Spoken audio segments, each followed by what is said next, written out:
Who are you? How do you know? These are pretty daunting questions for us to ask ourselves right now in the 21st century.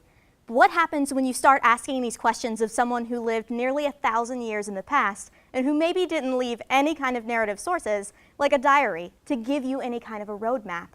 This is exactly what I set out to do whenever I started this thesis project. I not only wanted to understand who someone was on a personal level, but all of the moving parts that made them that person. It was in this discovery, this moment of trying to understand these moving parts, that I found the life of Isolde Bissett.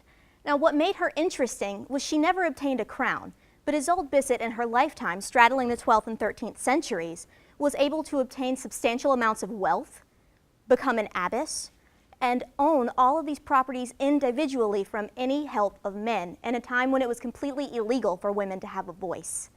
Now, Isolde Bissett is a bit of an interesting case. She is more than likely constantly put in the forefront because of a supposed affair with the King John, whom you may remember from the Robin Hood stories. But all of that aside, Isolde teaches us something really interesting. She was an eyewitness on the ground at the height of the Anglo-Norman invasion of Ireland.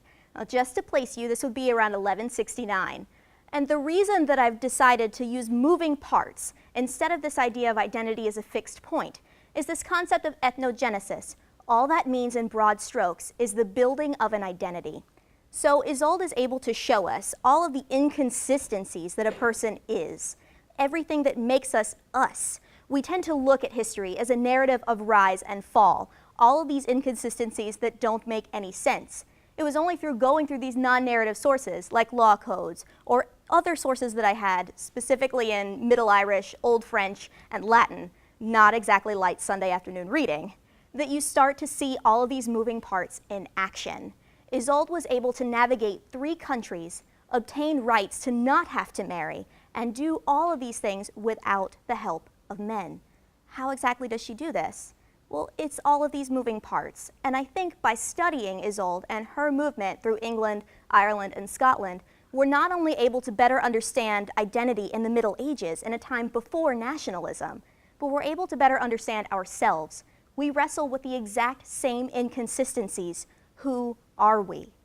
Thank you.